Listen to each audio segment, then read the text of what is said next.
안녕하세요. 김충만 목사입니다. 오늘은 사도행전 5장 33절에서 41절 말씀을 통해 은혜를 나누고자 합니다. 그들이 듣고 크게 노하여 사도들을 없이 하고자 할세 바리새인 가말리엘은 율법교사로 모든 백성에게 존경을 받은 자라. 공회 중에 일어나 명하여 사도들을 잠깐 밖에 나가게 하고 말하되 이스라엘 사람들아 너희가 이 사람들에 대하여 어떻게 하려는지 조심하라. 이전에 드다가 일어나 스스로 선전함에 사람이 약 400명이나 따르더니 그가 죽임을 당함에 따르던 모든 사람이 흩어져 없어졌고 그 후 호적할 때 갈릴리의 유다가 일어나 백성을 깨어 따르게 하다가 그도 도망한즉 따르던 모든 사람들이 흩어졌느니라. 이제 내가 너희에게 말하노니 이 사람들을 상관하지 말고 버려두라. 이 사상과 이 소행이 사람으로부터 났으면 무너질 것이요 만일 하나님께로부터 났으면 너희가 그들을 무너뜨릴 수 없겠고 도리어 하나님을 대적하는 자가 될까 하노라 하니 그들이 옳게 여겨 사도들을 불러들여 채찍질하며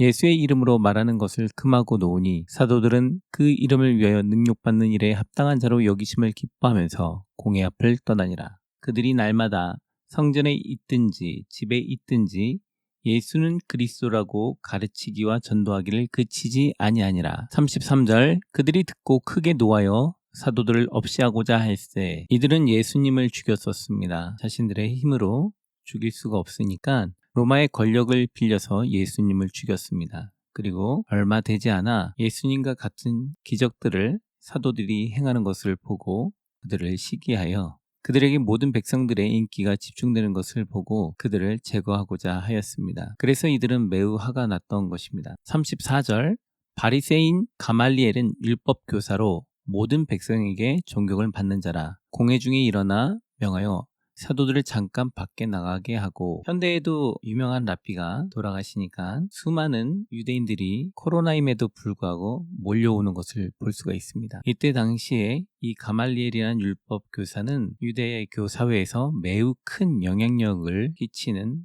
유명한 분이었던 것 같습니다. 바리새인들과 율법학자들은 메시아가 온다는 것에 대해서 지속적으로 말하는 사람들입니다. 그것을 연구하고 그것을 관심을 가지고 말하는 자들이죠.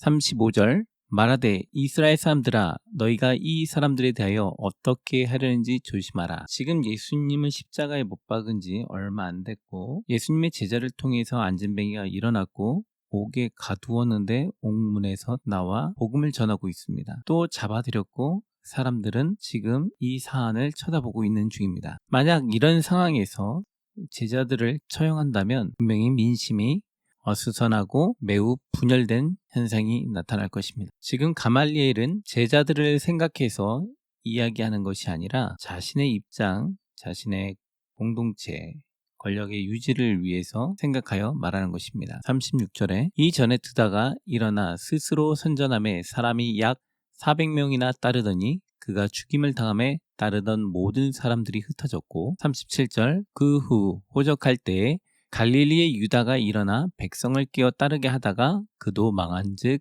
따르던 모든 사람들이 흩어졌느니라.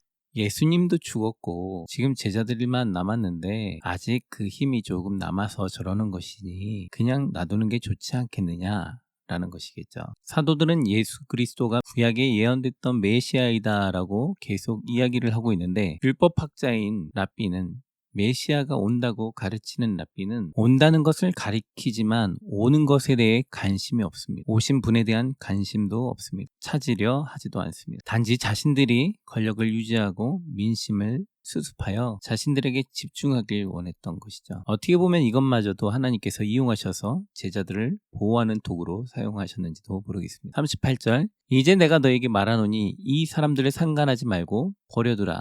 이 사상과 이 소행이 사람으로부터 났으면 무너질 것이요 만일 하나님께로부터 났으면 너희가 그들을 무너뜨릴 수 없겠고 도리어 하나님을 대적하는 자가 될까 하노라 하니 논리적으로 매우 맞는 말입니다. 하나님이 세우셨으면 대적할 수 없겠죠. 그러나 결론적으로 봤을 때 가말리엘과 그를 추종하는 사람들은 그리스도를 따르는 것이 아니라 하나님을 대적하는 자가 되었습니다. 왜냐하면 그들은 그리스도께서 오신다라고 가리키지 그리스도께서 오심에 대해서 관심을 갖지 아니하고 그 복음을 전하는 자들을 시기하여 죽이려 하고 있기 때문에 그렇습니다. 지금 어려운 상황에서 이들을 죽이면 오히려 자신들에게 형국이 안 좋아질 수 있으니 참고 절제하는 모습을 가지는 것이죠. 결국 시간이 지나 유대인들은 예수 그리스도를 믿는 사람들을 유대교에서 추방하지 않습니까? 그처럼 그리스도를 믿는다라는 것은 한쪽에서 보면은 목숨을 걸고 자신의 종파에서 추방을 당하면서까지 믿어야 되는 것이고, 한쪽에서 보면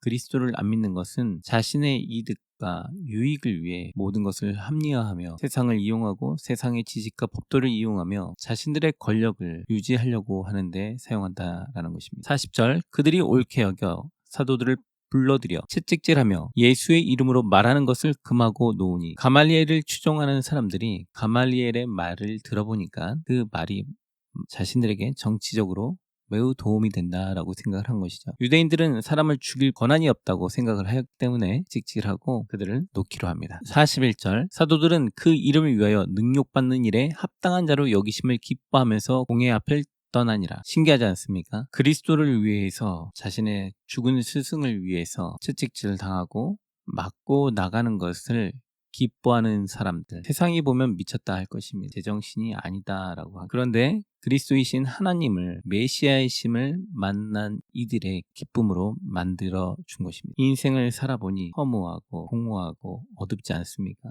성경은 예수 그리스도가 없는 자들은 영적으로 유배되어 공허한 세상 가운데 있다라고 말을 하고 있는 것입니다. 그런데 예수 그리스도를 영접한 자는 메시아를 만났기 때문에 그 마음에 기쁨이 생기고 즐거움이 생겨 자신의 새로운 인생을 살게 된 것입니다. 그러므로 이들은 이렇게 능욕받는 것을 기뻐하게 된 것입니다. 세상 어느 누구가 능욕받는 것을 기뻐하겠습니까? 누가 나에게 뭐라고 말해도 얼굴이 붉게지고 화가 나고 짜증이 날 텐데, 다른 사람을 위해 대신 맞고 능력을 받으며 기뻐한다? 이것은 쉬운 것이 아니죠. 이것은 오직 메시아이신 예수 그리스도를 만났기 때문에 이것이 가능한 것입니다. 랍비들은 능력을 받지 않았지만 그들에겐 기쁨과 즐거움이 없습니다. 세상에 돈과 부와 명예가 많은들 즐거움이 있겠습니까? 그러나 메시아이신 주 예수 그리스도를 만나니 인생의 공허함이 사라지고 즐거움과 평안이 생긴 것입니다.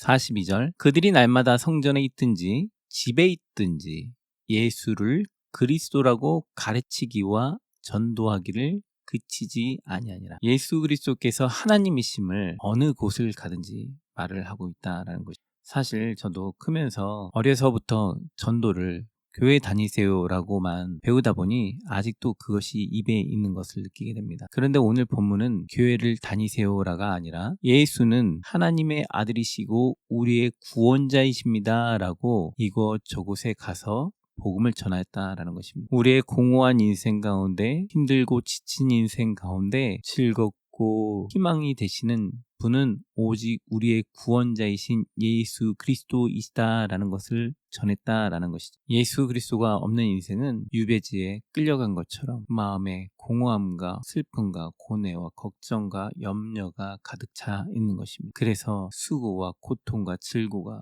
넘치게 되는 것입니다. 그러나 그리스도를 영접한 자는 주님이 우리의 개선 장군이시기 때문에 주님을 따라가며 주님 안에서 자유함을 받으며 즐거움을 누리게 되는 것입니다. 더 이상 죄의 종이 되지 아니하고 선하게 말씀의 종이 되어 말씀으로 죄를 다스리며 나아가게 되는 것이죠. 우리는 항상 선과 악의 생각 사이에 놓여 있습니다. 사단은 우리를 지속적으로 좋은 생각과 나쁜 생각 가운데 갈등하게 하며 선택하도록 유혹할 것입니다. 우리는 무너질 수도 있고 승리할 수도 있습니다. 그러나 우리가 더 이상 죄의 종이 아닌 것은 주께서 우리를 구원하셔서 자유케 하셨기에 더 이상 죄의 종으로 살지 아니하고 즐거움과 기쁨 가운데 평안함을 누리며 자유함을 받았다라는 것입니다. 이것을 알았기 때문에 이 제자들은 기뻐하였고 그리하여 날마다 이 사실을 전했다라는 것입니다. 즉 복음 전도는 예수가 하나님이심을 전해야 한다라는 것입니다. 오늘 말씀을 통해서 느낀 점은 내 안에 사신 예수 그리스도로 인하여 기쁨과 즐거움이 충만하자. 땅끝까지 이르러